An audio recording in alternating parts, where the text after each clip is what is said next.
Eu daria então início a este nosso webinar, começando por agradecer a presença de todos aqui nesta sala virtual. O meu nome é Ana Mesquita, sou investigadora do ProChild Collab e estou aqui um bocadinho na qualidade de anfitriã deste evento. E este webinar, gostava de começar só por vos dar aqui um enquadramento, que este webinar é mais uma iniciativa de um programa que tem vindo a ocorrer na cidade de Guimarães, essencialmente, e que tem a designação de O Futuro Começa no Berço, e que foi acontecendo, várias iniciativas foram acontecendo enquadradas neste programa durante todo o mês de março, muito com o intuito de sensibilizarmos toda a comunidade para a importância dos primeiros anos de vida e, nomeadamente, para a importância da qualidade das relações que são estabelecidas nestes primeiros anos entre bebés e os seus cuidadores.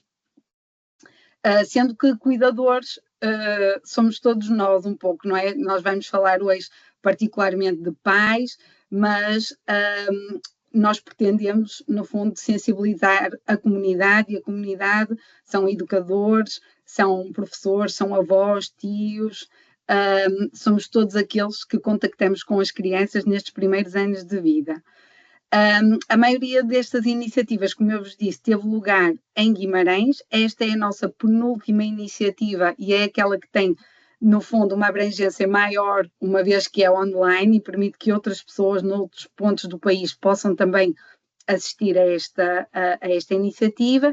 E vamos terminar amanhã com uma série de oficinas que decorrem também em Guimarães, vocacionadas para famílias, com atividades também elas centradas nesta temática das neurociências e dos primeiros anos de vida, e por isso quem estiver em Guimarães também é muito bem-vindo a assistir às nossas últimas oficinas na Biblioteca Municipal. Mas hoje o tema aqui vai ser outro, vai ser aqui com uma colega e amiga que eu tenho o prazer de apresentar hoje. Temos connosco a investigadora Ana Ganho Ávila.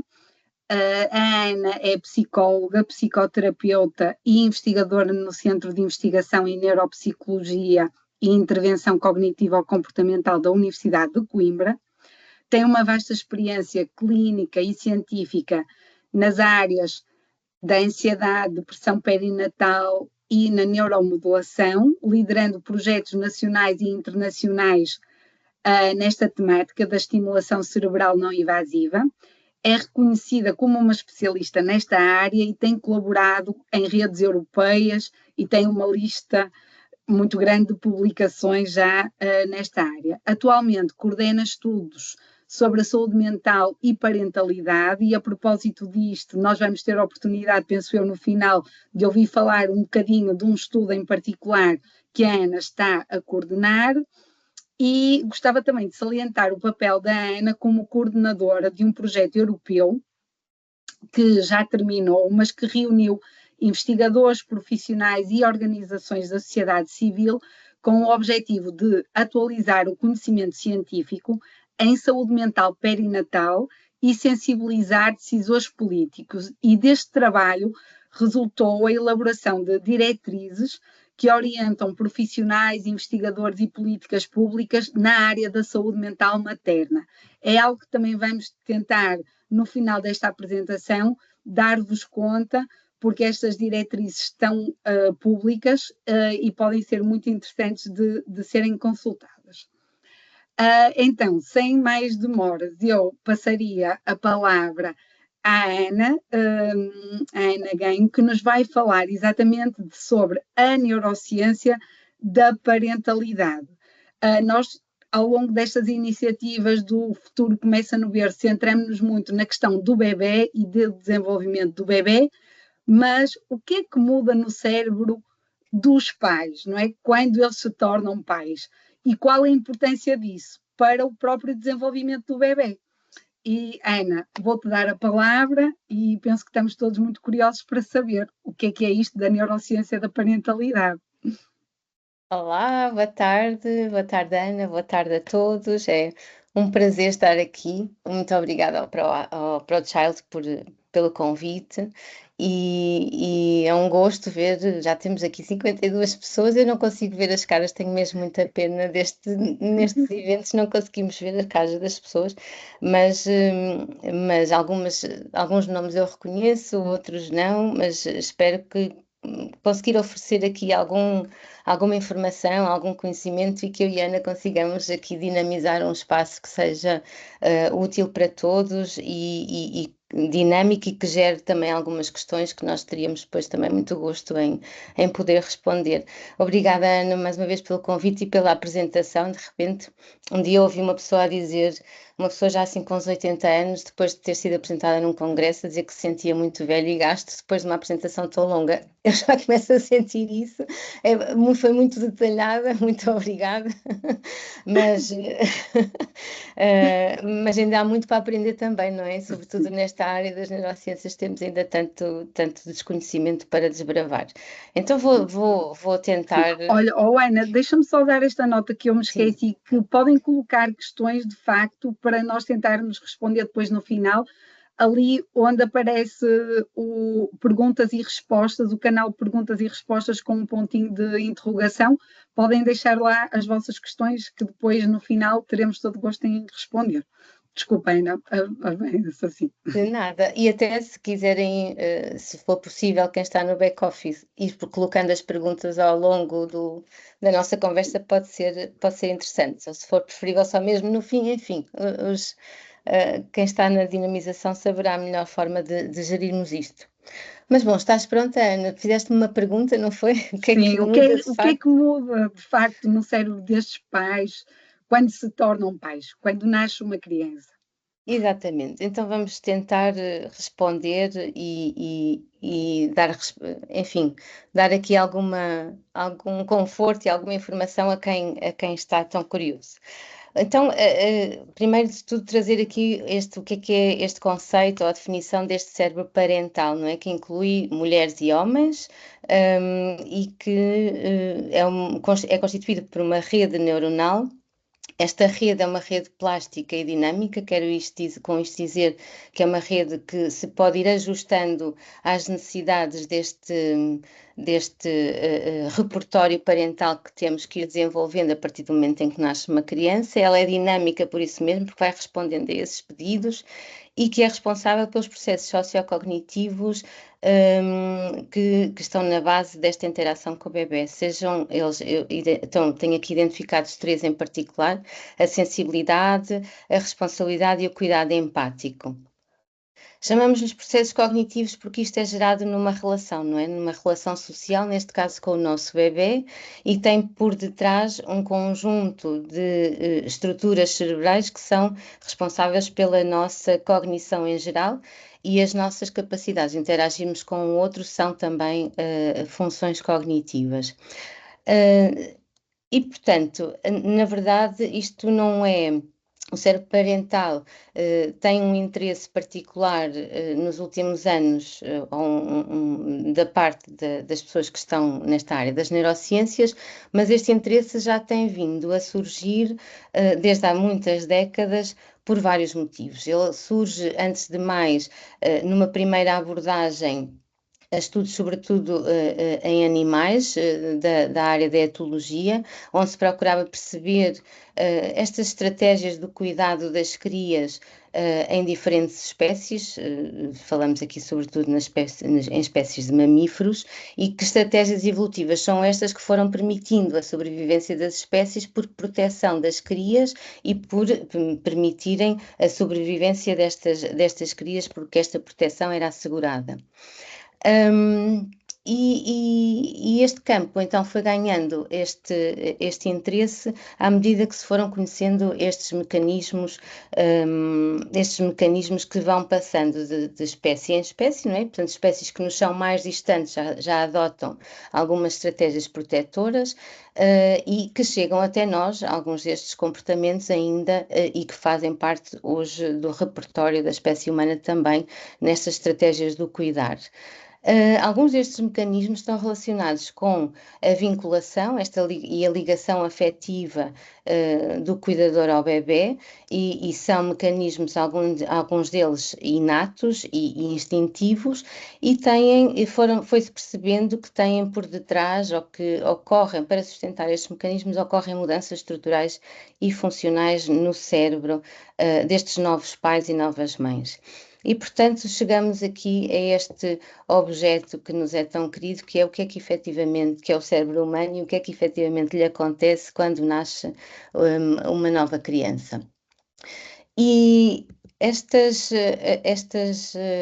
conhecimento que tem vindo a ser desenvolvido tem na sua base alguns modelos clássicos, ou algumas teorias clássicas, duas das quais são conhecidos de todos nós, a teoria aos estudos de Konrad Lorenz com gansos, e Konrad Lorenz mostrou-nos este fenómeno do imprinting, não é? Esta capacidade aparentemente instintiva e inata dos gansos bebés, acabadinhos de nascer, seguem o primeiro estímulo em movimento que encontram, e este era um comportamento, ou é um comportamento que assegura a sobrevivência, porque assegura que estas crias estão sempre próximas do adulto cuidador.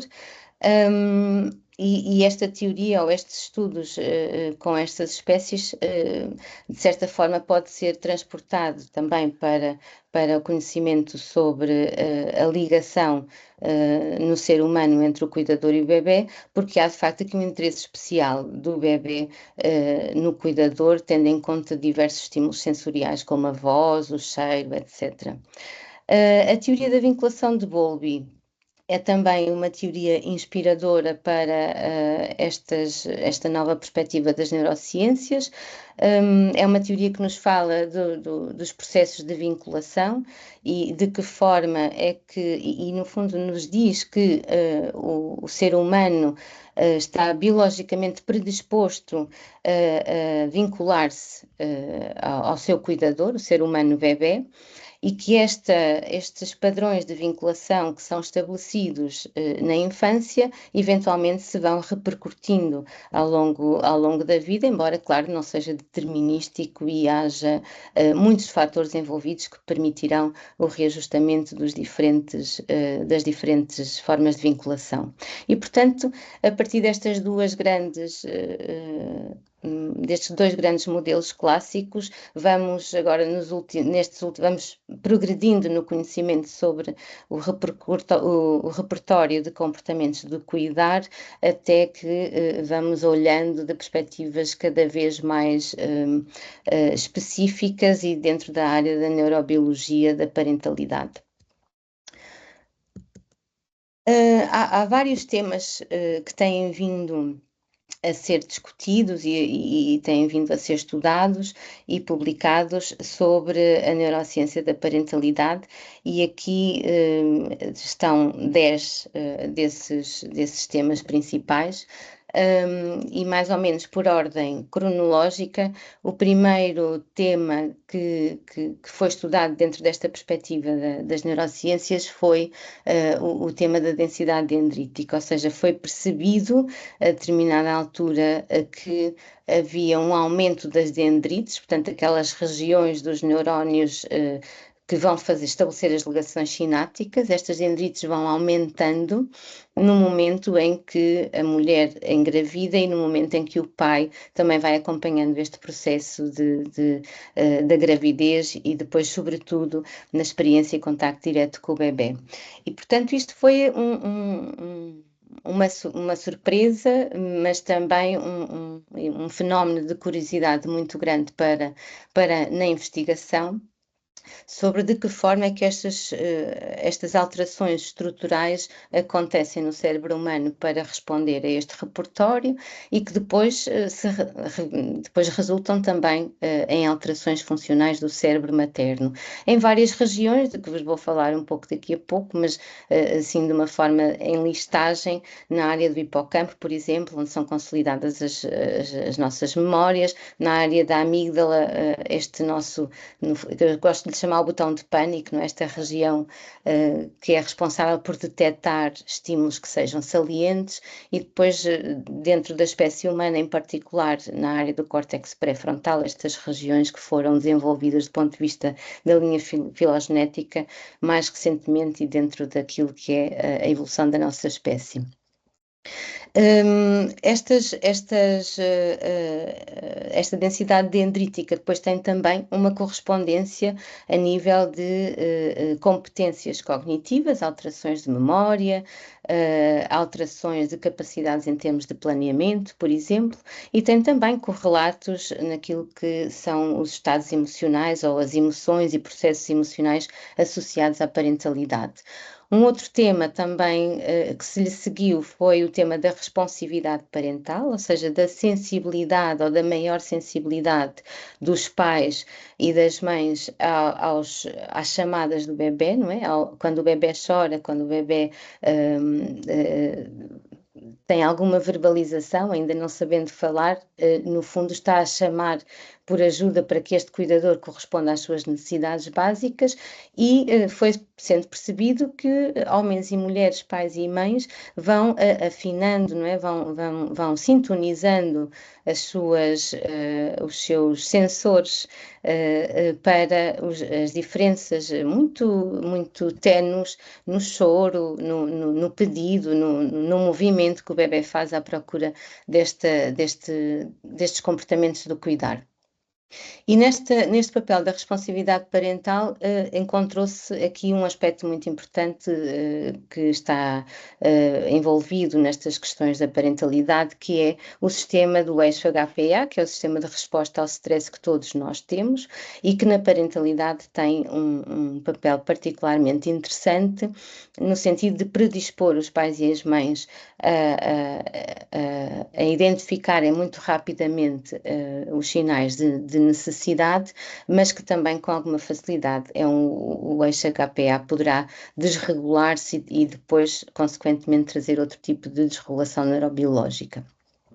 Um outro tema também muito que se lhe seguiu foi da transição para a parentalidade, não é? Por um lado, inicialmente, sobretudo, falava-se da parentalidade enquanto uma fase desenvolvimental normativa, mas na verdade a parentalidade é uma escolha, não é? Portanto, pode ser uma etapa que as pessoas escolhem seguir ou não, mas dentro desta, sendo uma escolha ou não, há aqui, no momento em que é uma escolha, há uma transição para esta nova tarefa e para este novo papel. E esta transição traz, consequentemente, várias alterações do ponto de vista da flexibilidade cognitiva, do ajustamento psicológico e emocional novamente, do afinamento às pistas do bebê. Foram encontrados também nesta transição para a parentalidade alguns correlatos muito interessantes dos mecanismos de ligação emocional e que estão associados, por exemplo, a alterações hormonais, nomeadamente a dopamina e da oxitocina, que interagem de forma recíproca para alimentar, por um lado, esta ligação ao bebê com a oxitocina e com a dopamina o prazer da ligação ao bebê. Depois encontraram-se também áreas específicas cerebrais que ajudam a fazer esta integração dos sinais sensoriais que recebemos do bebê e dos nossos estados internos. E uma dessas regiões é, por exemplo, esta área medial pré-óptica, que faz exatamente essa integração do cheiro, dos estímulos auditivos, dos estímulos do tato que o contacto com o bebê nos proporciona, e simultaneamente com estes níveis hormonais que vamos experienciando ao longo deste processo da transição para a parentalidade. Um outro tema que tem vindo também a ser estudado foi das redes neuronais dos cuidados parentais. E dentro destas redes neuronais dos cuidados parentais percebemos que há estruturas que são filogeneticamente mais distantes de nós ou mais antigas e que obviamente o nosso cérebro também as tem, e que são as estruturas mais subcorticais, aquelas mais internas, não é? Nomeadamente a amígdala, aqui as regiões do núcleo basal, o núcleo accumbens, que estão ligadas à amígdala, aquilo que eu estava a falar há pouco, não é? Este dispositivo de detecção da saliência, de estímulos salientes, nomeadamente de risco, mas também de estímulos positivos, nomeadamente a primeira risada do bebê, alguma coisa que o bebê faça de diferente e que, de uma forma muito imediata, é percebido pelos pais e pelas mães, pelos cuidadores primários, sobretudo. E estas outras regiões filogeneticamente desenvolvidas mais tarde, nomeadamente as regiões mais superficiais, mais corticais, que são responsáveis pelos processos cognitivos mais complexos, processos emocionais mais complexos, como sejam, por exemplo, o cingulado, o córtex do cingulado. Finalmente, e dentro ainda deste tema das redes neuronais, há aqui um aspecto interessante, que foi a descoberta de que estas redes são partilhadas entre homens e mulheres, embora haja diferenças entre homens e mulheres da forma como estas redes se vão desenvolvendo e da forma como elas respondem ao repertório do pai ou da mãe nos diferentes papéis que vão desempenhando nos cuidados ao bebê. Depois, por fim, este tema da paternidade é um outro tema que está cada vez mais a ser estudado, nomeadamente dos mecanismos neurobiológicos da responsividade e sensibilidade, e mais recentemente esta resolução temporal. Quero com isto dizer, estes estudos dedicam-se a estudar o quão rapidamente, por exemplo, o pai ou a mãe responde aos sinais de pedido de ajuda do bebê, e em que circunstâncias é que essa resposta é mais rápida, em que condições é que essa resposta pode estar comprometida, nomeadamente em situações de stress elevado.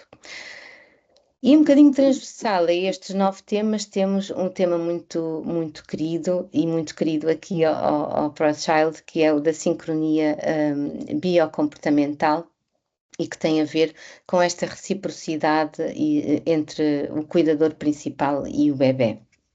Ana, se calhar fazia aqui só um pequeno resumo também do que tiveste aqui a apresentar até agora, e depois entrávamos aqui nesta questão da sincronia biocomportamental.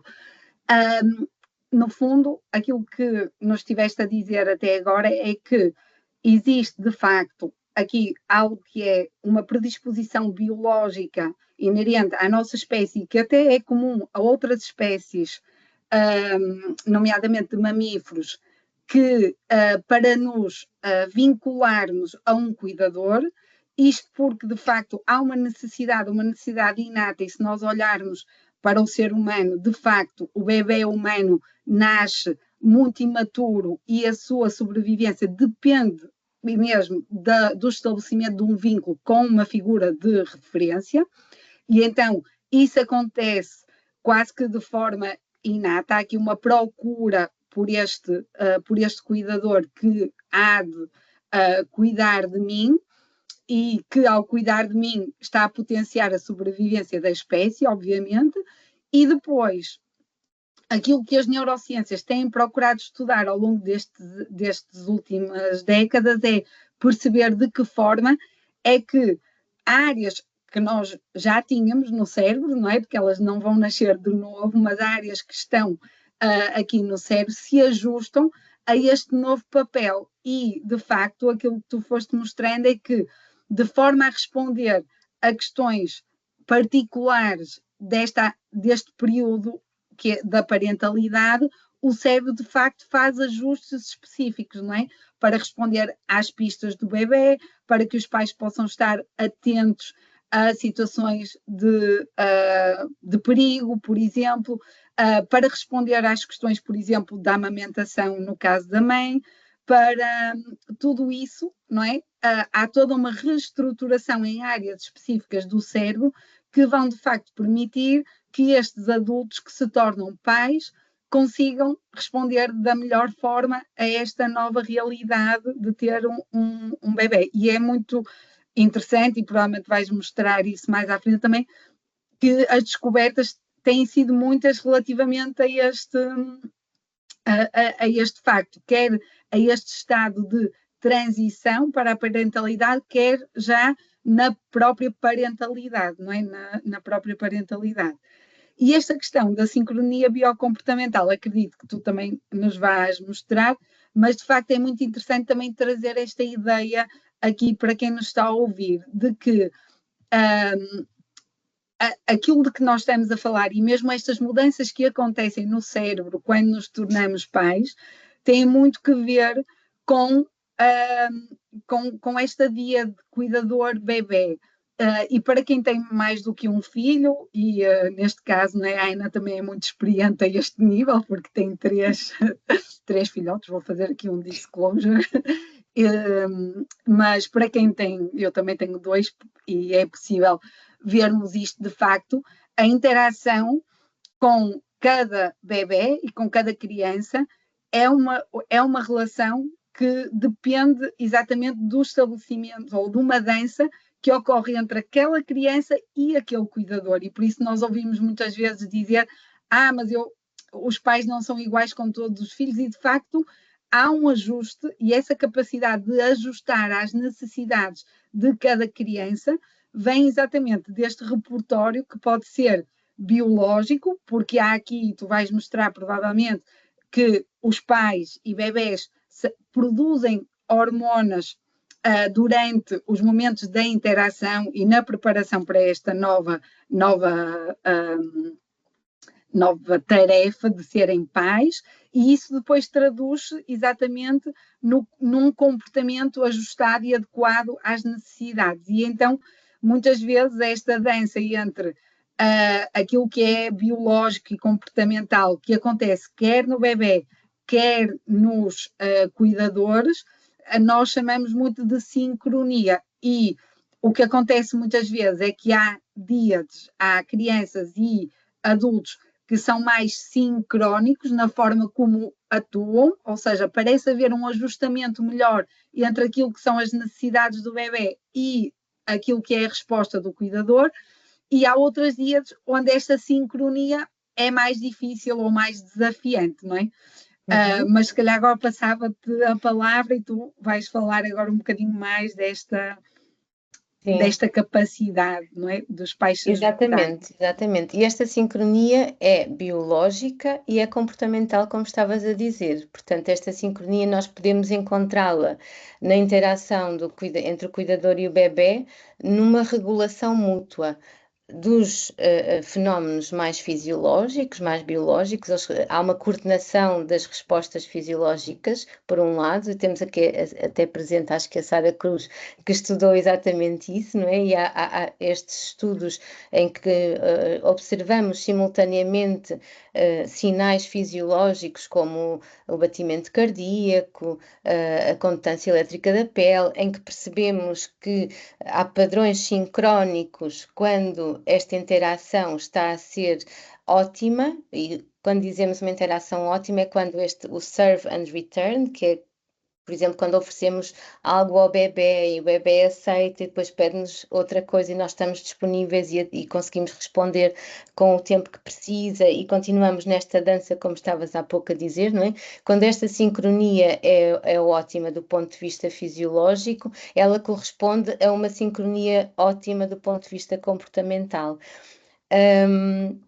E ela é bidirecional, ou seja, o cérebro paterno não acontece se o bebê não interagir com o cuidador, não é? Assim como o cérebro do bebê não se desenvolve se não tiver a oportunidade de interagir com cuidadores. Aliás, agora lembrei-me dos estudos que foram feitos na República Checa, se não me engano, Ana, tu também estarás a par desses estudos com crianças institucionalizadas desde muito pequeninas, da Segunda Guerra Mundial. Ou na Roménia, sim, na Roménia, os estudos roménios, sim. Exatamente, onde se percebe de facto que o neurodesenvolvimento destes bebés é tão mais comprometido quanto mais tempo estão na instituição.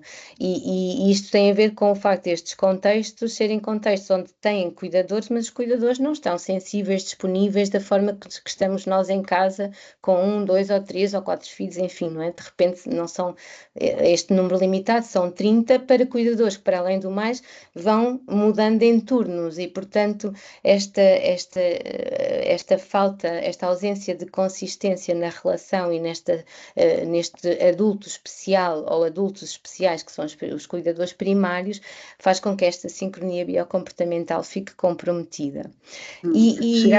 Chegou até a estabelecer-se quase que um período crítico que a desinstitucionalização até aos 2 anos ainda permitia alguns ganhos depois na potencialidade, não é, deste cérebro se vir a desenvolver, não é? E a partir daí era mais difícil, não é? Estaria mais comprometido. Exatamente, porque temos os chamados períodos críticos, como estavas a dizer, não é? Há competências específicas do desenvolvimento do bebê para as quais o cérebro está de forma inata predisposto a desenvolver naquele período, não é? Se um bebê não desenvolver a linguagem ou alguns dos precursores de linguagem ou do andar até aos 2, 3 anos de idade, mais tarde pode recuperar a linguagem e pode recuperar o andar, mas vai ser de uma forma mais lenta. Por esse motivo é que os bebés expostos a 2 ou 3 línguas antes dos 2 ou 3 anos de idade conseguem ser bilíngues mais consistentes do que uma criança exposta a 2 ou 3 línguas a partir dos 5, 6, 7 anos de idade, não é? As aprendizagens ocorrem a velocidades diferentes porque o cérebro está preparado ou predisposto para aquelas aprendizagens em idades diferentes. E a aprendizagem do vínculo, desta ligação, nestes primeiros meses de vida, é a aprendizagem primária, não é? É o grande desafio desenvolvimental do bebê ao nascer. Como eu dizia há pouco, há aqui alguns fatores que podem ser destabilizadores, e como referimos com estes estudos da Roménia e também quando referi há pouco a questão do eixo-HPA, são fatores, e do stress, que está associado ao stress, há fatores contextuais, não tem que ser só pessoais, mas contextuais também, que são mais desafiadores e que influenciam esta sincronia e poderão eventualmente comprometer esta sincronia, sim. Eu arriscaria agora saltar para aquilo que são as especificidades do cérebro das mães, Ana, se concordares. Okay. Sim, vamos lá ouvir falar um bocadinho disso, é exato. Então, há muito esta ideia, não é? De que realmente, e quem já foi mãe, não é? Passou por algumas alterações que muitas vezes até acha, eu não volto a ficar como era antes, e acontecem coisas na memória, por exemplo, algumas coisas, e há relatos disso, não é? De facto, há coisas que mudam, não é? Há aqui evidência para há isso. coisas que mudam, sim, mas também há ainda muita coisa que não se sabe. Exato. Acho que é preciso dizer. Não, eu não quero de todo desvalorizar as queixas de falta de memória das mães, mas efetivamente não se sabe hoje em dia se estas queixas são queixas subjetivas, que têm mais a ver com o contexto cultural, não é? Das mulheres no geral e as famílias e quem está à volta delas, justificar esta falta de memória com a gravidez, pronto, e isto é uma coisa, é quase que uma desculpa para a falta de memória, mas também pode estar associada ao cansaço, ao dormir menos bem, ao dormir menos no geral, não é? Mas efetivamente, quando pomos estas mulheres que têm estas queixas subjetivas a fazer tarefas neuropsicológicas de avaliação objetiva da sua memória, a sua memória não está comprometida, comparativamente às mulheres que não estão grávidas ou no pós-parto, ou até mulheres que nunca estiveram grávidas nem nunca estiveram no processo de pós-parto. Portanto, objetivamente o que nos diz é não, esta memória está igual. Agora, há aqui uma memória especial que as mães, as mulheres, penso que nos homens não foi estudado, está melhor ou é especialmente aumentada neste período, que é a memória, se nós substituirmos séries de dígitos, por exemplo, ou imagens normais, comuns, que não tenham nada a ver com bebés, mas se substituirmos esses dígitos e essas imagens por coisas sobre bebés, a memória é uma memória aumentada de facto. Ou seja, isto quer dizer que os circuitos responsáveis pelos processos mnésicos estão afinados, não é? Nesta para fase. Aqueles estímulos, não é? Para aqueles estímulos, não é? Para Exatamente, para as questões associadas ao biberon, ao carrinho, à cara dos bebés, e aí sim não há um prejuízo mnésico, há uma melhoria. E o mesmo acontece As em termos questões de até planeamento. desculpa, da memória espacial, por exemplo, Isso. há ganhos específicos, não é? Isso, Com, exatamente. nesses Onde é que domínios. as coisas estão, não é? Aquela questão Exatamente. das chaves, etc. Podemos perder as chaves, mas não podemos perder o bebê. Bem, eu uma vez esqueci-me do meu dentro de casa, mas foi só por 1 ou 2 minutos. Mas isso também acontece. Por vários motivos, não é? Por cansaço, por Exato. distração, porque o bebê é um ser novo que nos chegou ali e há muitos automatismos que vamos empreendendo no nosso dia a dia. Mas sim, há diferenças, há melhorias também em termos dos processos de planeamento, por exemplo, que são também processos cognitivos fundamentais aqui das nossas funções executivas, mas sobretudo planeamento associado às questões relacionadas com o cuidado ao bebê. Há aqui um aspecto muito interessante que acontece no cérebro das mães, que é este mecanismo de push and pull. E este mecanismo é um mecanismo que acontece no nosso organismo em geral, quando há necessidade de respondermos especificamente a determinadas questões no nosso contexto. E neste caso é aos pedidos do bebê, onde há e acontece sempre também nas relações românticas. Portanto, isto é um aspecto que acontece nos cérebros das mães, mas acontece também nos cérebros dos apaixonados, que é a desativação das regiões cerebrais que estão associadas a emoções mais negativas ou até algum comportamento de evitamento.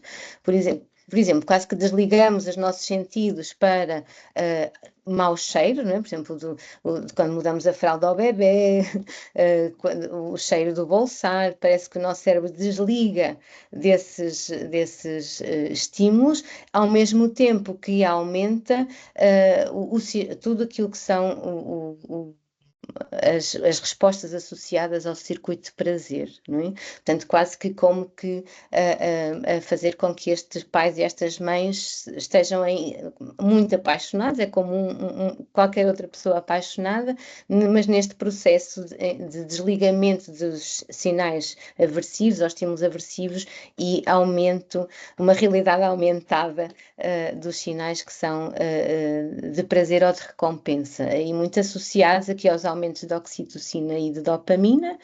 A oxitocina, que é no fundo o que nos transmite esta sensação de prazer, de ligação no comportamento do cuidar, esta ligação afetiva, e depois a dopamina que lhe está associada, que nos dá esta percepção de prazer neste comportamento do cuidar. E para além destas hormonas, temos também as hormonas sexuais, nomeadamente o estrogênio e a progesterona, e nestas flutuações hormonais, ou com estas flutuações hormonais, ocorre como resultado um aumento desta densidade das espinhas dendríticas e da neurogênese. Há pouco falei um bocadinho da densidade dendrítica, ou seja, o aumento destes braços dos neurónios onde se vão estabelecer as sinapses, e, portanto, vai haver um aumento de ligações entre neurónios, mas há também neurogênese, ocorre também nascimento de novos neurónios. E, portanto, neste aumento de conexões e aumento de células neuronais em áreas-chave, nomeadamente na amígdala, no hipocampo e nas regiões do córtex pré-frontal, para acompanhar ou como substrato destas alterações e deste hiperfocos naquilo que são os estímulos associados ao bebê ou às necessidades do bebê. Falei um bocadinho da oxitocina e da dopamina, mas gostaria também de falar aqui um bocadinho mais da prolactina, não é? Que está associada à amamentação.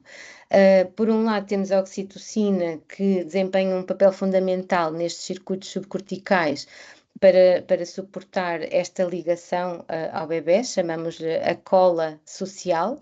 A oxitocina aumenta esta ligação aos outros, estas ligações sociais, no caso das mães e dos pais ao bebê, mas também acontece o mesmo, como disse há pouco, nas relações românticas, mas também nas relações de colaboração, e, portanto, é a cola social, como lhe chamamos, e isto acontece em todas as espécies de mamíferos e contribui, por isso, para estes processos socioemocionais de empatia, coesão social e de compreensão interpessoal.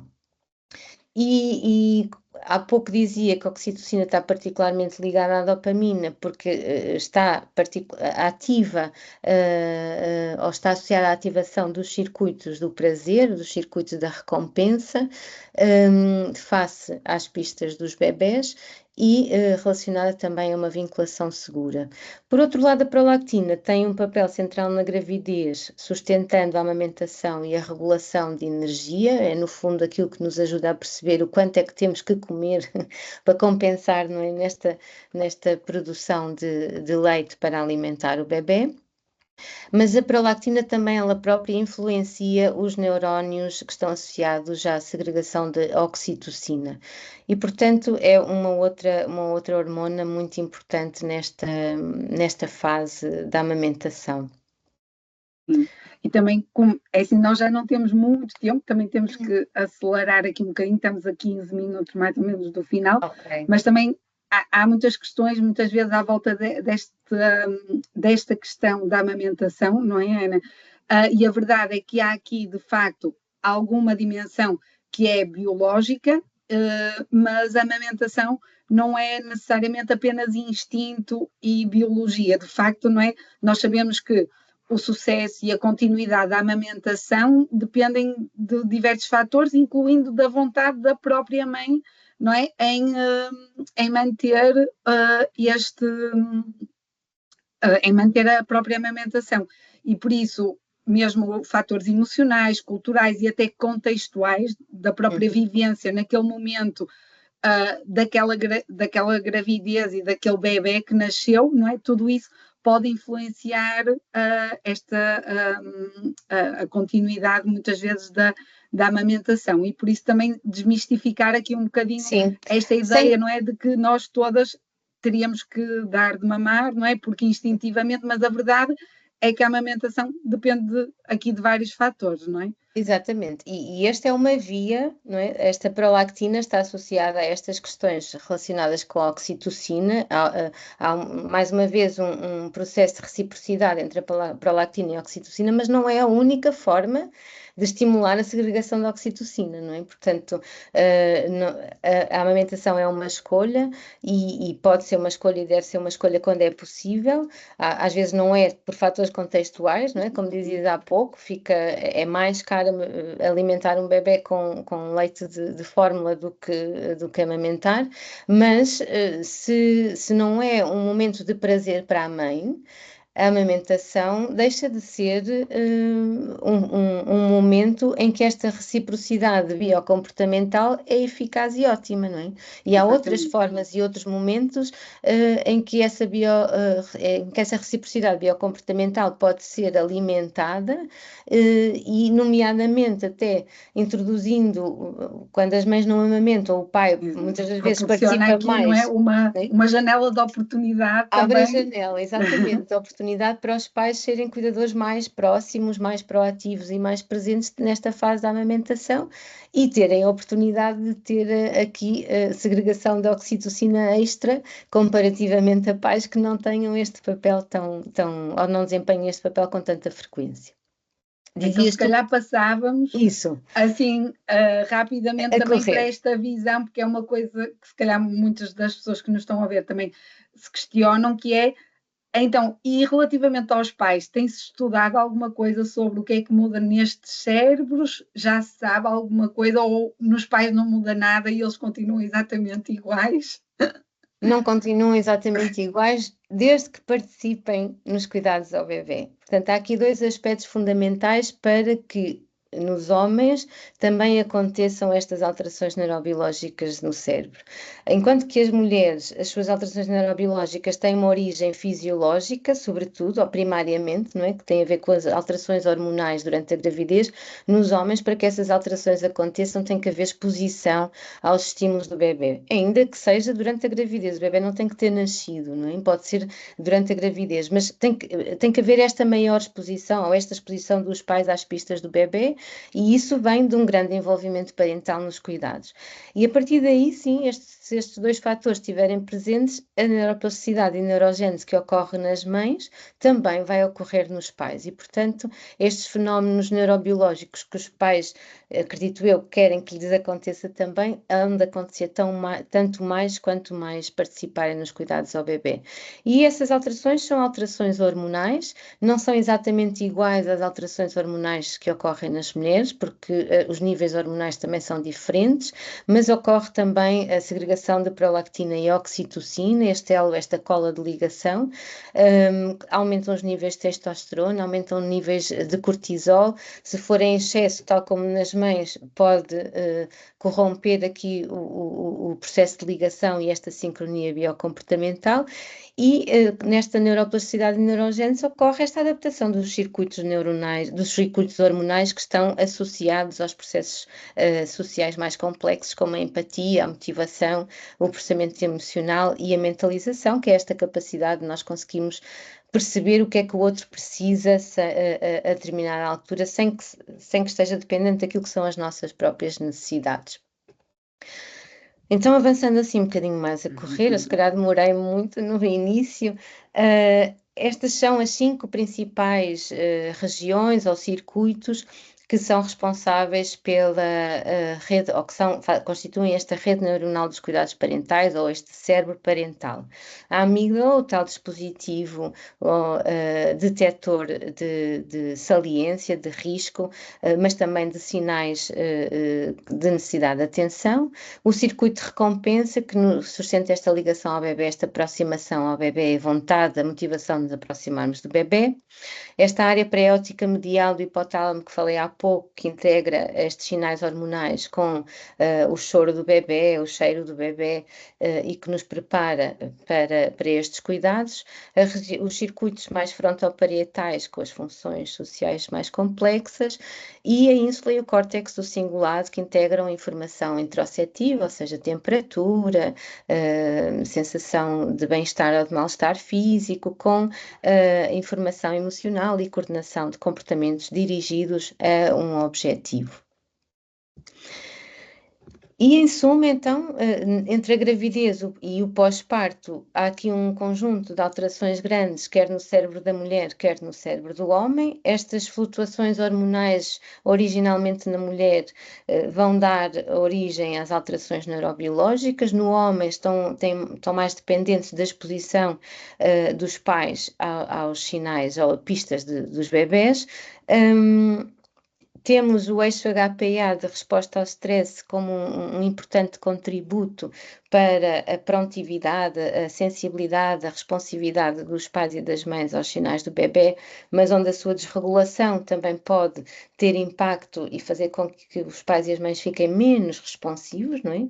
Pais ou mães mais ansiosos às vezes são muito atentos a sinais menos importantes do que a sinais mais importantes em alguns momentos, por exemplo, hiperfocados em sinais de potencial doença, em vez de estarem hiperfocados nas necessidades de interação, comunicação, andar, etc. do bebê, que pode desregular então esta sincronia biocomportamental que estimula o desenvolvimento do cérebro do adulto e o cérebro do bebê e, por fim, resultará no compromisso destes comportamentos parentais que podem ou não estar associados a problemas de saúde mental. Sim. Esta questão, posso só introduzir aqui, Ana, sim, também para... Nós temos trazido muito isto quando falamos do bebê e do quão este período resulta num período, nos primeiros anos de vida do bebê, não é? De muita plasticidade e muita, no fundo, de muita probabilidade ou confere aqui uma capacidade para que o bebê se desenvolva e é uma janela de oportunidade para esse desenvolvimento, mas o facto de estar em maturação confere-lhe também alguma vulnerabilidade dependendo do contexto em que ele está. E aqui parece-me muito que também, olhando para os pais, eles passam por um processo semelhante, não é?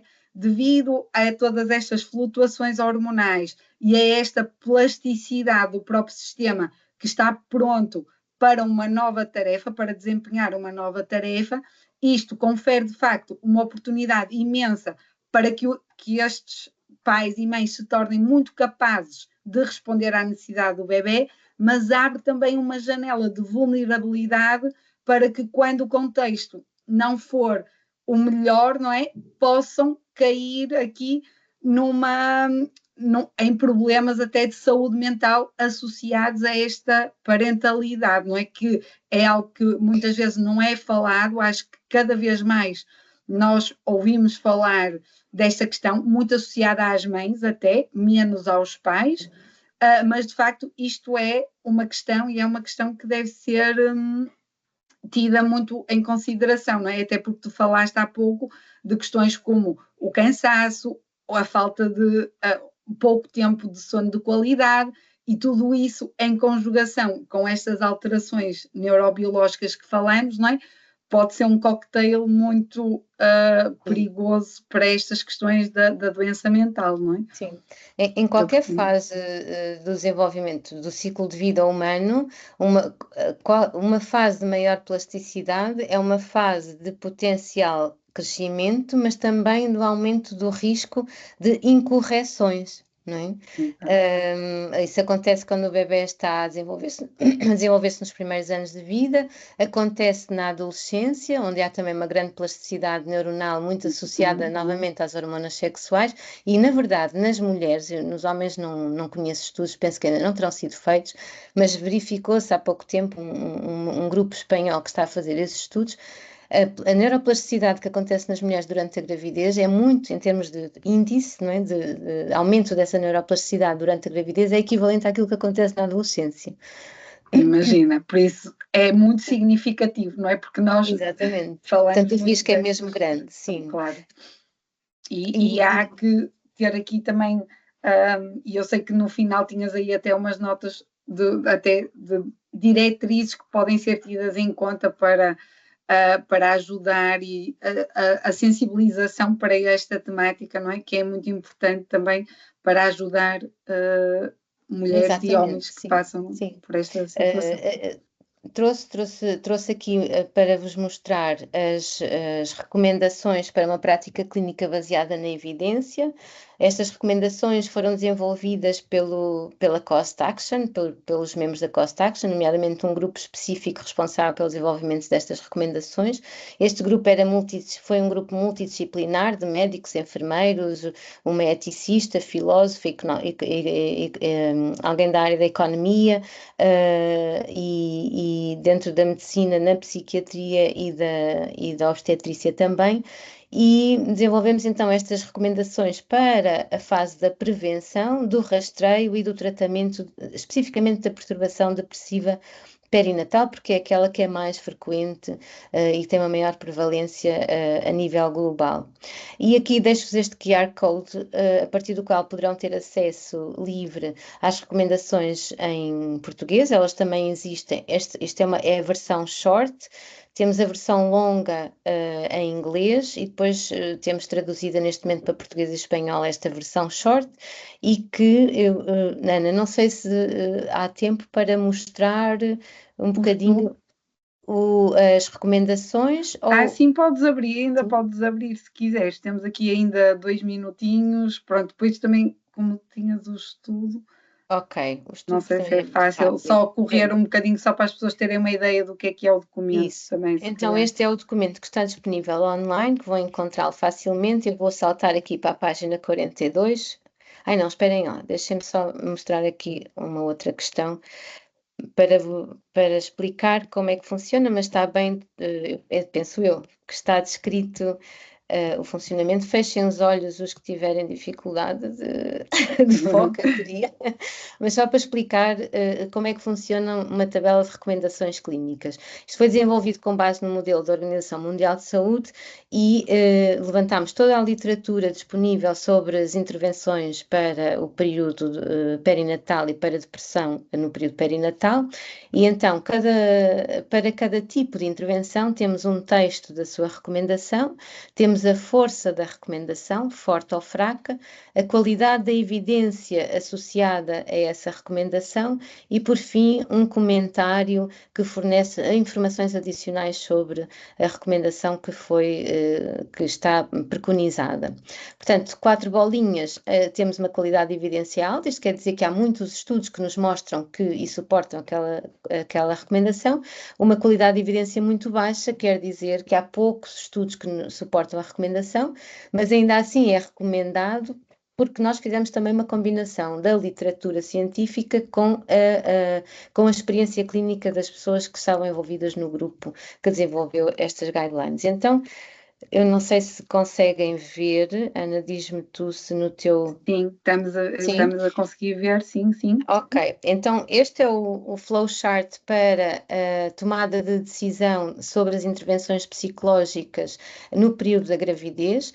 Nós quisemos construir um documento que fosse fácil para os profissionais de saúde, mas também para as famílias, mães, pais e familiares de tomarem aqui decisão sobre o tipo de intervenção que gostariam, que seria melhor para si, porque somos todos diferentes e, portanto, é bom termos escolhas diferentes. Portanto, este é na fase da gravidez. Depende, aqui em cima temos a sintomatologia presente e a verde temos as recomendações de intervenções, ou intervenções com recomendação forte, a amarelo, intervenções com recomendação fraca e a rosa, intervenções para as quais não temos recomendação, porque não temos nem suficiente prática clínica, nem suficiente literatura para a sustentar. E apresentamos recomendações para intervenções psicológicas, intervenções farmacológicas, intervenções de estimulação cerebral não invasiva, intervenções complementares e alternativas, incluindo musicoterapia, fototerapia, atividade física, yoga, e outros suplementos alimentares. Depois, no pós-parto, temos um gráfico semelhante para o mesmo tipo de intervenções e com os níveis de recomendação para cada uma dessas intervenções, para que haja uma escolha informada da parte da mulher.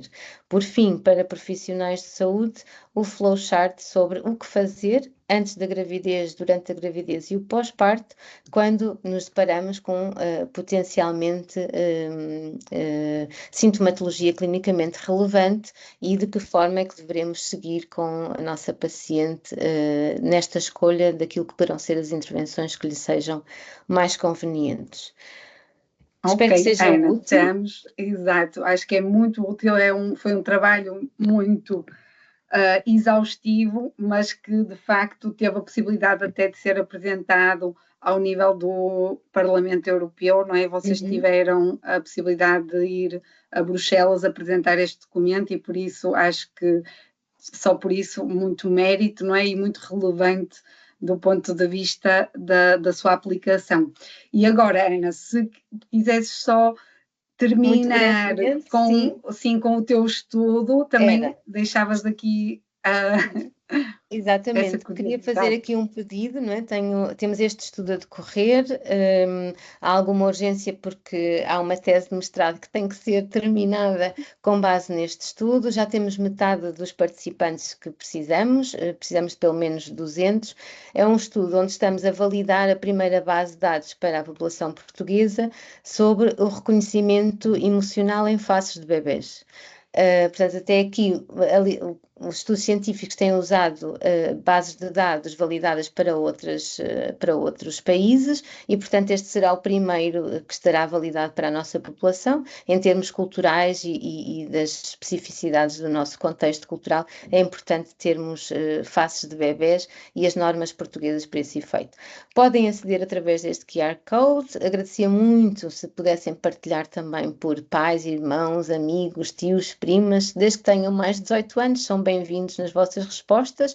Aviso só que demora mais ou menos 40 minutos, portanto reservem um bocadinho do vosso final do dia ou à hora do almoço para contribuírem para este estudo, se puderem. E olha, mas muito é obrigada. muito fofinho porque depreendo que é ver caras de bebés. É só ver caras de bebés, muitas vezes, durante 40 minutos. Por isso, penso que não vai ser complicado também desse ponto de vista. Ok, muito obrigada, Ana.